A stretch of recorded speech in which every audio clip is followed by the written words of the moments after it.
बॉलीवुड में जब भी किसी स्टार किड के डेब्यू की बात होती है तो उम्मीदें आसमान छूती हैं और इन्हीं स्टार किड्स की भीड़ में सैफ अली खान और अमृता सिंह की बेटी सारा अली खान ने अपनी पहली झलक से ही सबका ध्यान खींच लिया। कहते हैं कि ठंडे ठंडे पानी से सुबह स्नान करो ना तो दिमाग तेज हो जाता है। कोशिश की है कभी?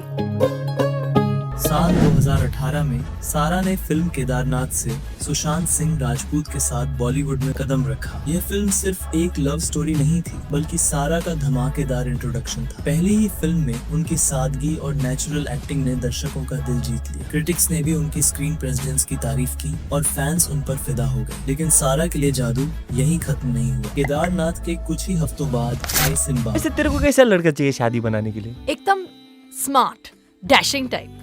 हाँ। रोहित शेट्टी की मसाला एंटरटेनर, जिसमें रणवीर सिंह लीड में थे। यहाँ भले ही सारा का रोल हल्का फुल्का था लेकिन उन्होंने अपनी एनर्जी और चार्म से फिल्म में रंग जमा दिया। सिम्बा बॉक्स ऑफिस पर ताबड़तोड़ हिट रही और इस तरह सिर्फ एक महीने में सारा ने 2 सुपरहिट फिल्में दे दी। ऐसा ड्रीम डेब्यू शायद ही किसी स्टार किड को मिला हो। हर जगह बस एक ही नाम गूंज रहा था, सारा अली खान। लेकिन सवाल ये है कि फिर क्या हुआ? आखिर क्यों वो चमक, वो स्टारडम धीरे धीरे फीका पड़ गया? You refuse to sleep with me और तब से ऐसे मेरा पीछा कर रहे हो।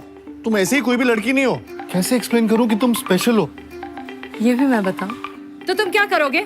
साल 2020 में आई लव आजकल इम्तियाज अली की फिल्म, जहां सारा को कार्तिक आर्यन के साथ जोड़ा गया। इस फिल्म से उम्मीद थी कि ये सारा का करियर डिफाइनिंग मोमेंट होगा, लेकिन हुआ इसका उल्टा। उनकी परफॉर्मेंस को ऐसा कि सारा को कार्तिक आर्यन के साथ ओवर द टॉप और असंगत कहा गया। इसके बाद आई कुली नंबर 1 जैसी फिल्म जो बॉक्स ऑफिस पर बुरी तरह फ्लॉप हो गई। धीरे धीरे लोगों को लगने लगा कि सारा के रोल्स रिपीटेटिव हो रहे हैं और उनकी एक्टिंग में वैरायटी की कमी है। जहां शुरुआत की बात में लोग उनकी नेचुरल परफॉर्मेंस से कनेक्ट हो रहे थे, वहीं अब वही परफॉर्मेंस नकली और ज्यादा कोशिश करती हुई लगने लगी। सारा मीडिया और एडवर्टाइजमेंट्स में तो लगातार छाई रही, लेकिन सिल्वर स्क्रीन पर उनका असर कम होता गया। उनकी इमेज अब ज्यादा पीआर ड्रिवन लगने लगी। उनके इंटरव्यूज और सोशल मीडिया वीडियोस में उन्हें मिडिल क्लास रिलेटेबल गर्ल के रूप में बार बार पेश किया गया। शुरू में ये मासूम और प्यारा लगा, लेकिन बाद में वही बातें ओवरडोजेस की तरह लगने लगी। लोगों को लगने लगा कि ये सब बहुत प्लान्ड और फोर्स्ड है और धीरे धीरे उनकी ऑडियंस और इंडस्ट्री का भरोसा